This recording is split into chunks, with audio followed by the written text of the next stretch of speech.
So I wanted to do a bit of a review of the Tamiya Dirt Thrasher. This past weekend I was at the Vintage Off-Road Nationals, and the way that the event was set up this year was that instead of doing all of the classes for both of Saturday and Sunday, it was split into two separate days. So on Saturday we did all of the sort of fun classes like classic class and the wheelie class and heavy metal.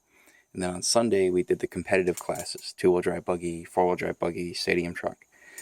And that was definitely a change of pace from how we would do VONATS in the past. And I think it was for the better because it encourages some people like myself to sign up for more classes. So instead of having to hustle all over the track all day long, running 5 classes in one day, I could spread that out across 2 days. So I could do 2 classes one day and 3 classes another day. So on Saturday, I ran classic class with the Dirt Thrasher, and then I also ran the wheelie class. I'll talk about that in a separate video. So for the classic class, there's a whole set of criteria you can look up, but basically it requires you to run a chassis with a plastic tub chassis. Okay, so the Dirt Thrasher qualifies for that. It's a DF01 chassis, which is a variation of the TA01 and TA02 series.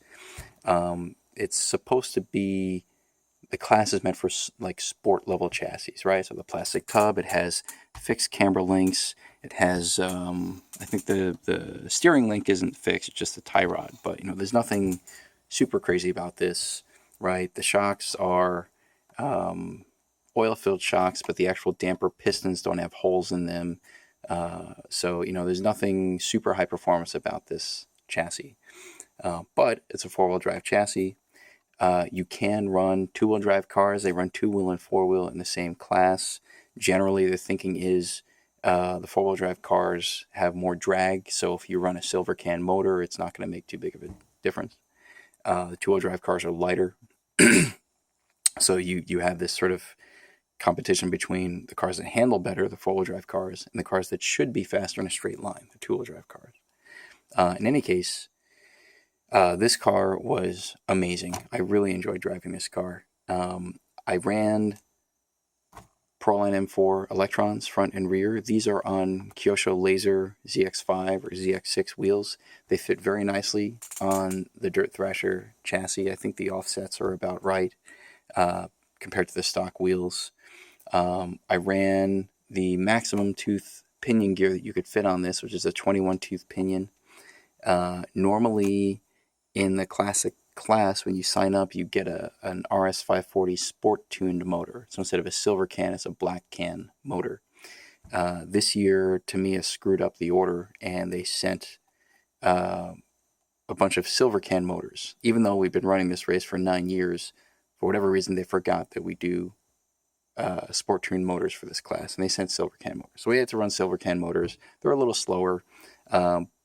And I noticed that my lap times were maybe a second to a second and a half slower with the silver can compared to the sport tune motor. But in any case, it was still fun. It was a lot of fun.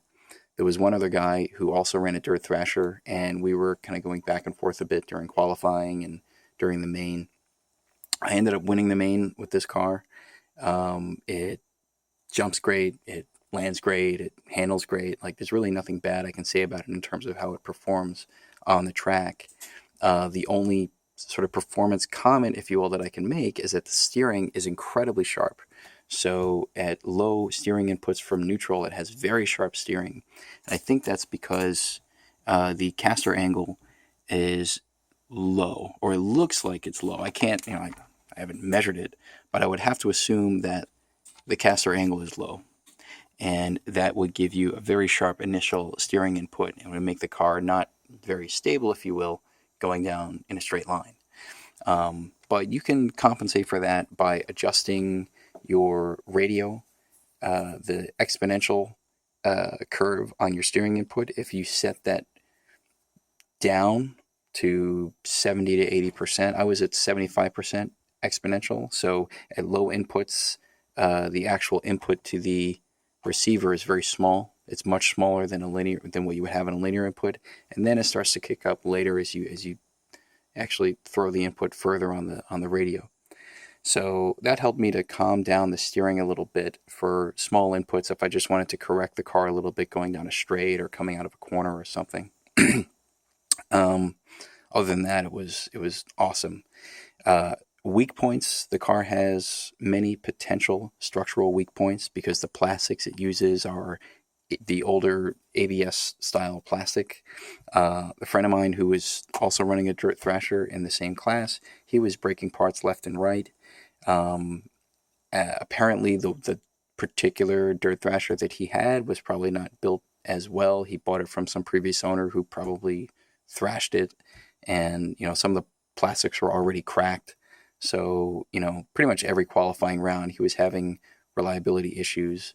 So that was unfortunate. But this particular car that I got, the previous owner did a very good job building it. They didn't overstress or over tighten the screws when he or she tightened them down. It was built nicely, so there were no cracked plastics or anything. The car lasted the whole day, 3 qualifiers and a main. Of course, I didn't, crash. I crashed maybe like once, and the car didn't break or anything. There was a minor issue that I had with the steering. So those of you who are aware of or familiar with the steering rack on the TA02 and TA01 series cars, you basically have this one sort of horn on this side and then a drag link, and then the other side there's sort of half a horn. Let me just flip it over so I can show you. There's that little guy right there, and they screw directly into some molded posts on the main chassis with a shoulder screw. Shoulder screw is basically a normal screw with a wider diameter shoulder, if you will, or washer piece at the top of the screw. And these screws are self-tapping.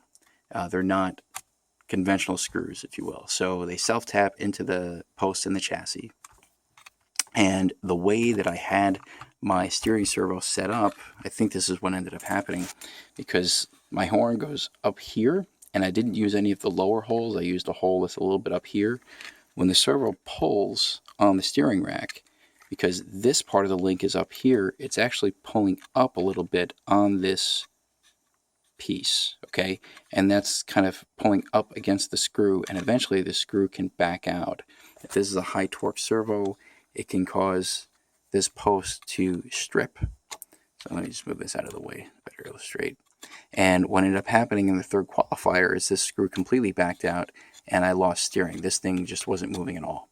So what I ended up doing to help hold this in place, I just found another part that had sort of an L shape to it, and I just cut it so that the L shape here on this side would hold this screw down.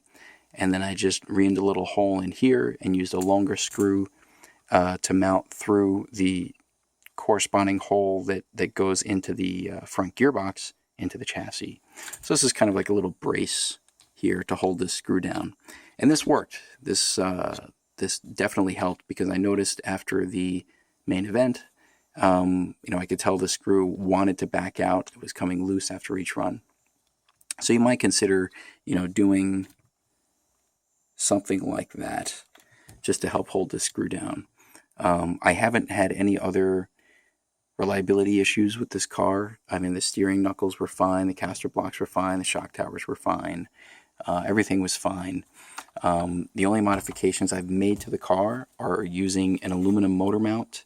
The plastic ones don't handle heat very well. Definitely use an aluminum one. I have ball bearings in here. The car actually came with bearings. And I put ball diffs in front and rear, and that was it. I set the preload. I can't remember what the ride height was, but I had some sort of preload setting front and rear, and it behaved very nicely. I think I had either 35 or 40 weight oil front and rear.